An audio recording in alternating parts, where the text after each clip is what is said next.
Yo, what is going on, guys? It's Jack and welcome back to another video. So in this video I wanted to discuss the age-old debate of whether or not having a Scuf controller or Elite controller or whatever else they have out there is quote-unquote cheating or giving a person an advantage and all that kind of stuff. Now we're going to go a little bit beyond the fact that, well, pros can use it and it's not in violation of the terms of use or whatever the hell it is. So therefore, you know, these are sponsored by Microsoft and by Sony, so therefore they're not cheating. We're going to go a little bit beyond that.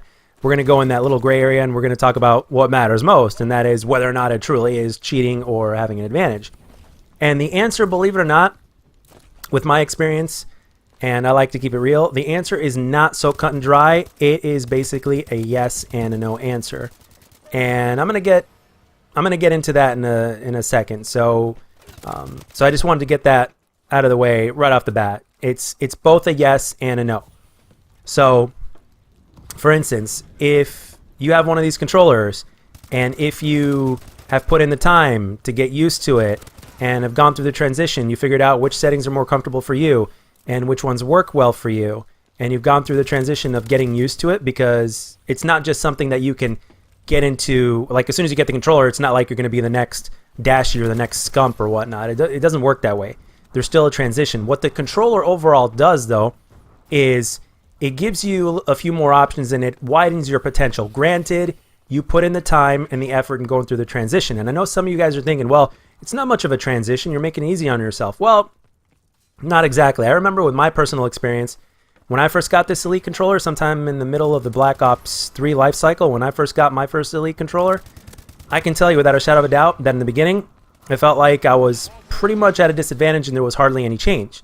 Part of the reason was because I had to go through the transition and getting used to the muscle memory and everything of using the finger that was most comfortable for me, and it was a lot different. It felt a lot different than using the A button to jump or the X button on the PlayStation or whatnot, respectively. So there was certainly a transition, and actually a lot of times I felt like I was at a disadvantage until I got to the point to where it got comfortable, to where I figured out what settings worked best for me, and after a lot of time put in. Now the thing about this is, once you get used to that transition, you're not ever going to want to go back, because that's what you're used to. You've got it customizable the way you want it. You've got the paddles as an option. You've got this, you've got that. And it's absolutely wonderful. You got the trigger stops and all that kind of good stuff. So there's that. Now, if you're going up against people that don't have this kind of controller that you have, and it's harder for them to jump or whatnot, then I would say yes, you are at an advantage, and it could, in all fairness, it could be considered kind of cheating or whatnot, or pay to win, or whatever you want to call it. But in this day and age, there are so many people that have these kind of controllers. There are so many people that cheat and hack games or whatnot in order to have an advantage or whatever the deal is. Or people will go on console and they'll use a mouse and keyboard, whatever the deal is. So in terms of this day and age, it's not as much of an advantage or quote-unquote cheating or whatnot, or unfair or pay to win as it used to be, especially now that since there are so many options that I literally just named and that literally happen on a regular basis in Call of Duty and in multiple different flavors of Call of Duty and everything in between. So the thing is that, yes, it is an advantage, but not as much as it used to be. And a lot of people still have this misconception that once you get one of these controllers, you're going to start kicking ass, and it doesn't quite work that way. You still have to work your way up. You still have to get used to it. You have to train your mind and your fingers. You got to figure out the proper settings that are good for you. Because remember, just like sensitivity, the settings that work for another player or your favorite player that you like to watch, for instance, doesn't necessarily mean that it's going to be the best for you. So you have to basically figure out what works best for you. And for some people, it might not even be convenient to get a Scuf or an Elite controller because of their playstyle or because of the Call of Duty that they prefer to play. For instance, this game right here with Advanced Warfare, I personally believe, especially with my personal experience, I personally believe that the demand for a controller like a Scuf or an Elite was basically at its peak, because there was no stick and move. There were no different button layouts. There's very, very few options, actually. So there was no bumper jumper in this game, no stick and move. So I personally think because of this game, that a lot of people really made the transition into getting a different kind of controller. So, and the thing is, like for me personally, I always had my ups and downs with this game, but I'll tell you what, I had a lot more ups once I got my controller. And again, I got it in the middle of the Black Ops 3 life cycle. And then after, I was playing a lot of Black Ops 3, so I like to switch Call of Duties here and there. So I'm like, okay, let's finally try some Advanced Warfare and see how this is. And then I went through the transition. I played, and I was playing a hell of a lot more then than I am right now. And after a while, basically, I enjoyed Advanced Warfare a lot more, and the game actually became addictive to play because it's a whole different feeling when you can jump shot easier because of the settings. You know, especially for people that don't play Claw, it's another option. So,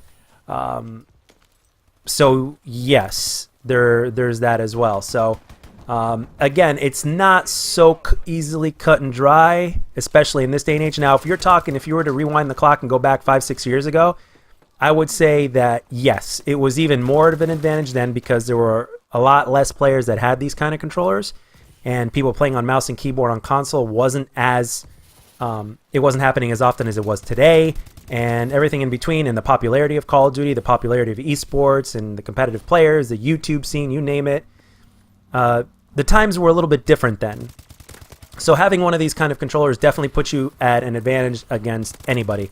And one of the things that other people could do was either play Claw or to have another controller in order to counter being at a slight disadvantage. So there you go. But one thing I will say, though, is that the smarter player should still be able to have the upper hand no matter what, to a certain extent, especially in a Boots Underground Call of Duty. With the Elite controller or the Scuf controller, you can get out of some hairy situations, that's for sure, and it gives you more options on the get-go. But at the same time, if you get caught with your pants down, your chances are you're still gonna get killed. So. As crazy as this may sound and as unbelievable as it may sound or whatnot, it's not as cut and dry as it used to be, which is one of the reasons why I find this subject, especially in the year 2018, about to go to 2019, I find it very fascinating because it's still a subject that is up for debate. A lot of people are still debating on it. And the thing is, it all depends also as well as your personal playstyle. Are you more aggressive? If you're more aggressive, then this controller will probably do well for you, because of the trigger stops, and you're able to help with your reaction time and everything like that. So it definitely favors the person that's a little bit more of a rusher, and at the same time it also helps people out with advanced movement games, which is one of the reasons why I said, especially with this game here, the demand must have been skyrocketing for these kind of controllers when this game came out, or before this game even came out or whatnot. And I remember watching a YouTuber by the name of Fisticuffs, and he made a video before the game came out. It was sometime after the reveal event of Advanced Warfare, talking about how everybody that doesn't have a Scuf controller, and I don't think the Elite controllers existed at that time either. It was about a year or so before the Elite controllers became a thing, I believe.